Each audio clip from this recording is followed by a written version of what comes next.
paz bajo la casa. Un saludo a Hasan. Saludo. Viva la raza! Written and produced by Vorlo, sang by Sabadentes, Meme is mostly by Auntie Parker, Esperando Hasan. That was Waiting for Hasan, Mexican corrido version. Ladies and gentlemen, boys, girls, and MBs, we are live and alive here on a beautiful Sunday fun day. That's a super special, super secret Sunday fun day. I was going to take that day off, but I chose not to because I'm crazy. This is part of the broadcast where I tell you about my personal news about what's going on in the world of HASAN'S. And I have a pipe in between the time period where I press the stop streaming button and press the start streaming button. Last night I ended the broadcast and my mom came over and we just kind of chilled. We hung out and we watched KAOS on Netflix because that's like the only show that we actually, or the only movie that we can actually watch together. There is nothing. Like, I love my mom, as you guys know, I'm a mama's boy, but god damn, dude, it's just like, it got canceled. Okay, whatever. I don't care that it got canceled. It's just like, you'll understand why I don't care that it got canceled.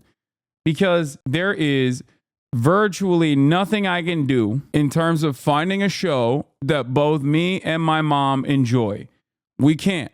It's impossible. I'll be like, oh, let's Bad Boys 3. That's a show from your time. Maybe we can watch that. She's like, no. Really does not enjoy anything that I enjoy. She wants to watch like period pieces or like Pride and Prejudice type shit, Bridgerton type shit. And it's like, well, I can't do that. Like, I don't want to watch that at all. Like, I don't want to watch that. There's no middle ground. We can't find anything that we can both enjoy. And she falls asleep anyway. So for me, KAOS is perfectly fine. Doesn't matter if it gets canceled. Doesn't matter if Netflix doesn't bring it back. It's like, for me, that is the show I arrive at for her to watch like 20 minutes of until she falls asleep. Like, that's the show. And then I go back to my animes, which is, oh my God. Can I just say, Blue Lock Season 2 is ass. Chat, Blue Lock Season 2, Boy Love Season 2. Still got the boy love at least, but god damn, dude, what happened to the fucking anime? I've never seen a drop off like this. I can't even call it an anime. Can we call it an anime at this point? It's basically like they took manga, they took like screenshots of the manga and then they turned it into a slideshow. It is literally a slideshow. It is a video manga. It's a PowerPoint. How the fuck did they do this? I thought it was like, oh, come on. It's just like the trailer. It won't be that way. What the hell is happening, dude? And then on the other hand, you got Dandaran, which is like a banger wall to wall. Not a moment misses. You know what I mean? Every single beat is like perfect. Frame by frame. You got Elusive Samurai. Again, every frame a painting. How are we in the same era where there is like incredible mangas turning into incredible animes and they're fantastic, but then also on the other hand, you have shit that is like so good turning into so bad. Yeah, this is literally fucking, this is straight up like, this is season 2, bro. This is season 2.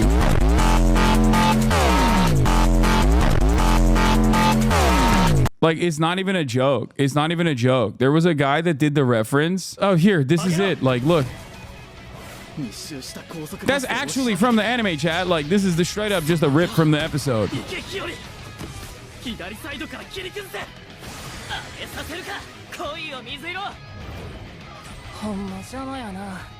Like, the only thing that moves, most of the shit that moves throughout the entire episode is just mouths. That's it.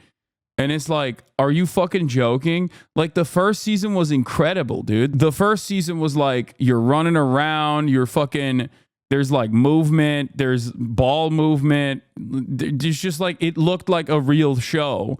And now it's like, basically looks like someone just like took frames off the manga, put color on it, and then slid it on a fucking PowerPoint, like a visual novel.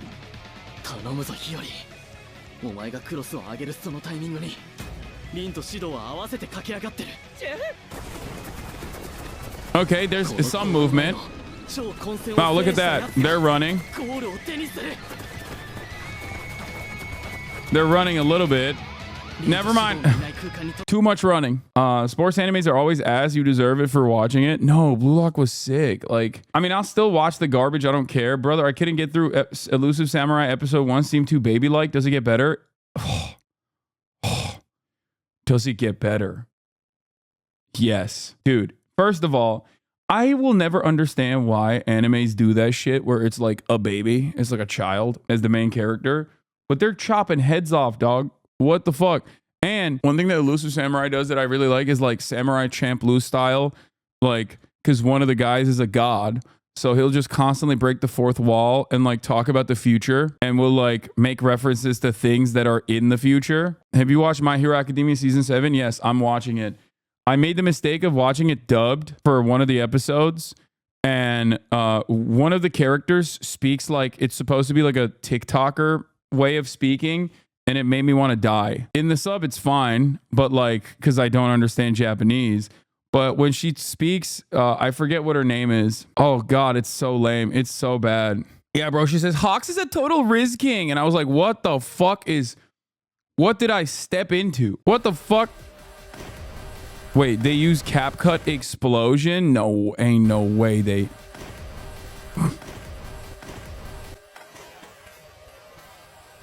Yeah, they're cutting some corners over there. I don't know what's happening. Perhaps they should pay their animators more and hire more animators in general and not like whip them in the basement of a Filipino compound. I don't know where the fuck these guys are, but I feel like anime is having a moment in the Western world, especially. Like there are so many good shows out there. And in that like explosion that is occurring, I feel like the corner cutters have basically decided like, oh no, we're gonna whip them harder. Like we're just gonna kill them if they don't animate fast enough with the same like tiny team that they have or whatever. It's just very frustrating. But Blue-Eyed Samurai was incredible. I mean, Netflix is really popping off on the anime front, and it's exciting to see. Yeah, this is what I was talking about. Look, What's for realsies close? Hawks is a total Riz King. You can't unalive that snack. What's for realsies close? Hawks is a total Riz King. You can't unalive that snack. I turned it off after this, and I fucking had to step out. Like I heard that, it violated my fucking earlobe, and I had to turn it off. I had to really reconsider like what I'm doing with my life. I'm not even joking. Like it was one of those moments where I just like had to step outside a little bit, you know, take a breather. That's how she talks in the manga. I don't care. Luckily, when I watch it in Japanese, I don't understand that she's saying cringe ass shit. No, this is a real moment from the dub. Yeah, it's okay. Sometimes the artistic choices that a mangaka makes are wrong. This is one of those choices. I'd enter my grief era. I'd enter my grief era. That's awesome. I'm entering my grief era. I entered my grief era after fucking seeing that shit, dude. Not gonna lie. Yeah, I saw Asmongold. He's doing it. He's doing the damn thing. He's doing the penance for his inferior species statement. He has decided. That is crazy. There's a fucking real spider in there, man. I think at that point, you just gotta like burn the house down. You know how like we were talking about the rabbi kosherizing the fucking kitchen? He's got to do that. He's got to hire the kosher rabbi to come in and with a flamethrower. But instead of kosherizing the kitchen, he just lights it on fire, you know? Start over, man. Start over, dog. Like, you need a whole team of flamethrower rabbis getting in there and just lighting that shit up. Congratulations to Asmongold on this journey, though. I respect it. How's your ankle? Oh, yeah, I forgot. Personal news-wise, woke up this morning, went to ball, and it was the most solid squad we've had. Every single person was a baller. Okay, we did half court 4-on-4. I got cooked the first game. Okay, but it doesn't matter. Then we did full court twice. First game I lost again. Second game I came back with fucking 10 points out of the 15 points. Multiple threes, brought it back. Absolutely fucking destroyed. Having said that, I had a small guy who was like kind of brolic guarding me, and he did this thing that like jacked dudes love doing on the basketball court for no reason on a fucking pickup game, where he would just like literally try to check me like he's like he plays football or something. Like he would come in real low and just like body slam into me, not even trying to get the ball really. And like, it wouldn't really phase me because I'm so fucking massive. But here's what happened. I go for the ball. I get a rebound. Okay. I get an offensive rebound. He comes in from behind me and just fucking slams into me. And then he flies off my body. Then on the second possession, I get the ball up top, about to fucking, I get up, I launch a fucking 3-pointer, and he steps under me.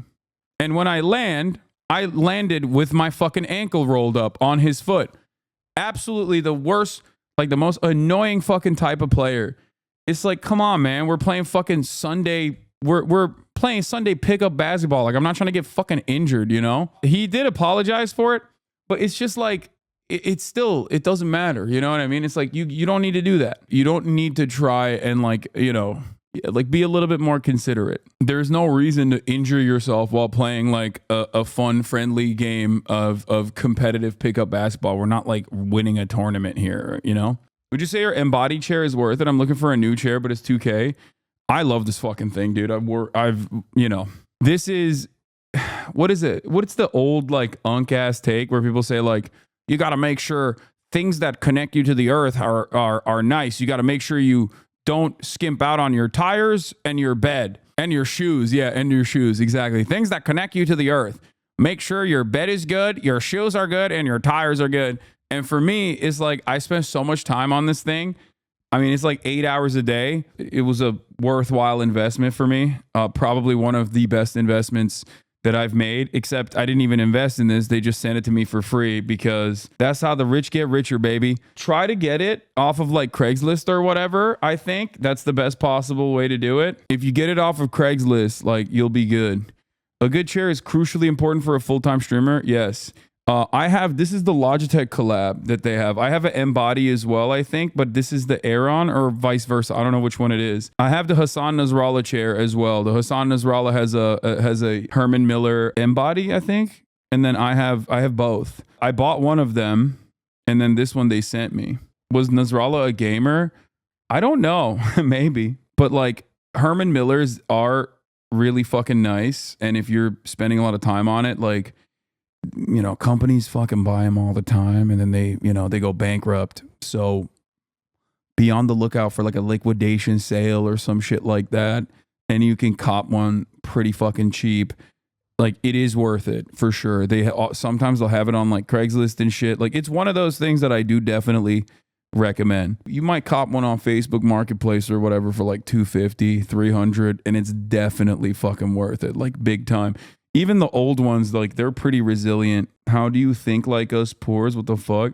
I don't think you guys understand. For most of my fucking adult life, after the age of 18, I was broke as fuck. What are you talking about? Almost all of my couches until I literally fucking moved. Until I moved into this house, every single piece of furniture that I had, I found outside. People used to say I'm gross for that shit. What are you talking about? I lived in a fucking kitchen of a goddamn frat house, dude. What do you mean? Like every single piece of furniture I had until I fucking moved into this house was straight up, not even a fucking joke, straight up either Amazon, like the cheapest shit you could possibly get. You guys remember that fucking couch I used to have in that apartment? It was like $100 or like a $50 couch or something. It was disgusting. And it broke. Yeah, there's good stuff lying out there, man. What do you want? What are you supposed to do? Not fucking take advantage of that shit? Ain't nobody's using it. What do you want me to do? Like, I had a massive leather couch. One of the best leather couches I've ever had. And that shit was straight up on the side of the road. Did you at least watch them? Yeah. You don't understand. People sometimes put that shit, like, people will put like $2,000 couches out on the fucking side of the road. What am I supposed to do? Let it fucking, let it go to waste? No. But yeah, no, I've never gotten a mattress from the side of the road. That would be too much. You can find really good stuff. The only thing is if it rains and it's all mildewy, yeah, except I live in LA.